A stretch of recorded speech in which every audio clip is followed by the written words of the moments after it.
Assalamualaikum warahmatullahi wabarakatuh.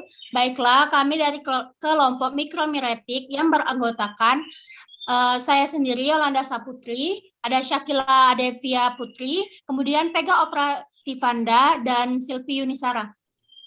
Baiklah, yang pertama saya akan menjelaskan mengenai tujuan. Tujuannya itu, tujuannya ukuran partikel asam salisilat, asam benzoat, laktosum, talkum, zin oksid dengan menggunakan metode ayakan. Selanjutnya ada dasar teori. Pengukuran partikel dari serbuk berdasarkan atas penimbangan residu yang tertinggal pada tiap ayakan, yaitu dengan melewatkan serbuk pada ayakan dari nomor mes rendah ke nomor mes yang tertinggi yang digerakkan dengan waktu dan kecepatan tertentu. Kemudian langsung alat dan bahan. Yang pertama ada alat. Alatnya itu merupakan ayakan nomor OPN 45, 50, 70, dan 120. Yang kedua ada sendok tanduk. Yang ketiga ada timbangan. Kemudian bahan laktosum, talkum, dan CMC. Selanjutnya ada prosedur dan cara kerja. Pertama, dibersihkan alat dan bahan terutama ayakan dengan menggunakan kuas yang tersedia. Yang kedua, disusun ayakan dari nomor OPN terkecil sampai nomor OPN terbesar. Yang ketiga, ditimbang laktosum, talkum, dan CMC masing-masing sebanyak 25 gram. Yang keempat, dituang sampel kertas ayakan pertama satu persatu. Yang kelima, digoyang ayakan selama 10 menit. Yang keenam, ditimbang kembali sampel yang tertinggal pada masing-masing pengayak. Yang ketujuh, dicatat berat sampel yang tertinggal. Kedelapan, dihitung diameter rata-rata dari sampel tersebut. Selanjutnya ada perhitungan maupun data dari pengamatan hasil praktikum kami yang akan dijelaskan oleh Syakila. Kepada Syakila kami persilakan. Data pengamatan.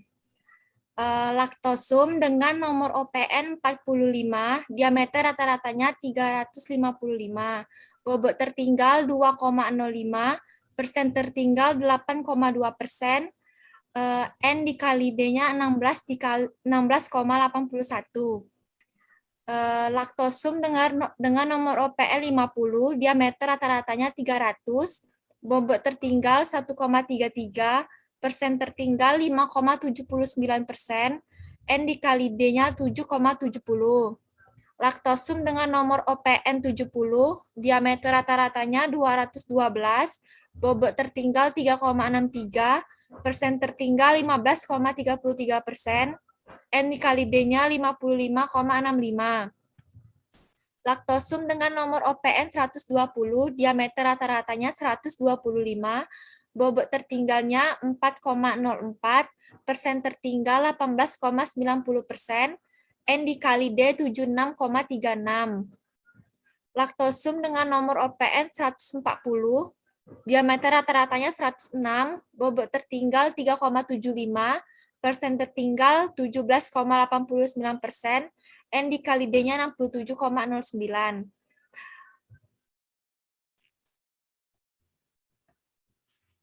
Baiklah, untuk mencari yang bobot tertinggal, saya ambil contoh yang talkum. Jadi cara mencarinya, kita cari dulu. Cara mencarinya, ayakan berisi talkum dikurang dengan ayakan kosong. Nah, itu yang untuk nomor OPN 45 dapat 11,78.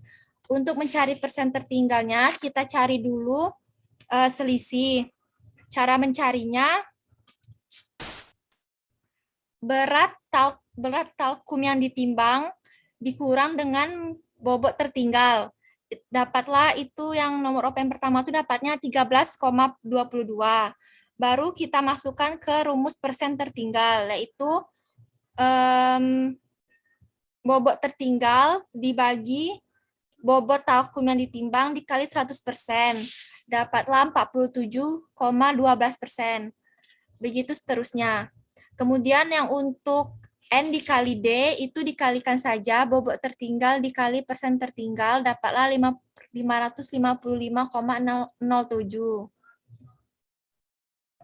Selanjutnya untuk pembahasan akan dibacakan oleh Pega. Baiklah, di sini saya akan membacakan pembahasan dari kelompok kami. Pada praktikum kali ini, yaitu tentang menentukan ukuran partikel dengan menggunakan metode ayakan.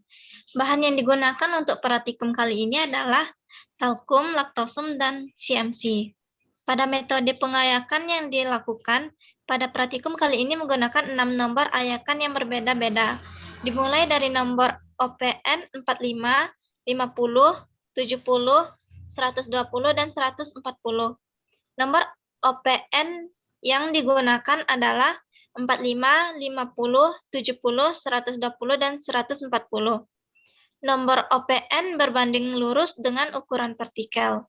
Maksudnya di sini adalah semakin besar nomor OPN, semakin halus ukuran partikel.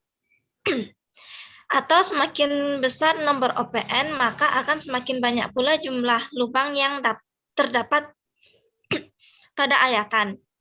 Demikian pula jika nomor OPN semakin kecil, maka akan semakin kasar pula ukuran partikel dan jumlah lubang pada ayakan semakin sedikit. Jika dibandingkan dengan semua bahan yang dipakai, pada praktikum kali ini diameter rata-rata yang paling besar adalah laktosum dan diameter rata-rata yang paling kecil adalah talkum. Kemungkinan kesalahan yang bisa saja terjadi pada praktikum ini yaitu yang pertama, terjadinya kesalahan pada saat menimbang bahan dan hasil ayakan. Ayakan dipakai tidak terlalu bersih sehingga mempengaruhi hasil yang diperoleh. Dan yang terakhir, hasil ayakan bisa saja berkurang karena terjatuh saat peletakan di perkamen atau terbang karena tertiup angin.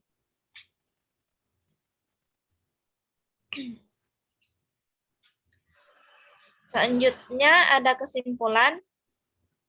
Dari praktikum yang telah dilakukan dapat disimpulkan bahwa hasil yang diperoleh dari pengukuran metode ayakan adalah yang pertama, ayakan yang paling baik digunakan pada mengayak laktosum adalah ayakan nomor 120 karena nilai N dikali D-nya yang terbesar yaitu 76,36 karena dia yang paling banyak tersaring. Yang kedua, ayakan yang paling baik digunakan pada saat mengayak talkum adalah ayakan nomor 50 karena nilai N dikali D-nya yang terbesar yaitu 700 1,44 karena dia yang paling banyak tersaring. Dan yang terakhir, ayakan yang paling baik digunakan pada saat mengayak CMC adalah ayakan nomor 120 karena nilai N dikali D-nya yang terbesar yaitu 188,1 karena dia yang paling banyak tersaring. Saran dari kelompok kami yaitu sebaiknya saat praktikum para praktikan harus lebih teliti dan lebih cermat dalam melakukan praktikum agar tidak terjadi hal-hal yang tidak diinginkan. Sebaiknya fasilitas seperti alat dan bahan di dalam laboratorium lebih dilengkapi lagi. Baiklah, sekian dari kelompok kami tentang penjelasan mikromiretik. Kurang dan lebihnya kami mohon maaf, kami akhiri. Wassalamualaikum warahmatullahi wabarakatuh.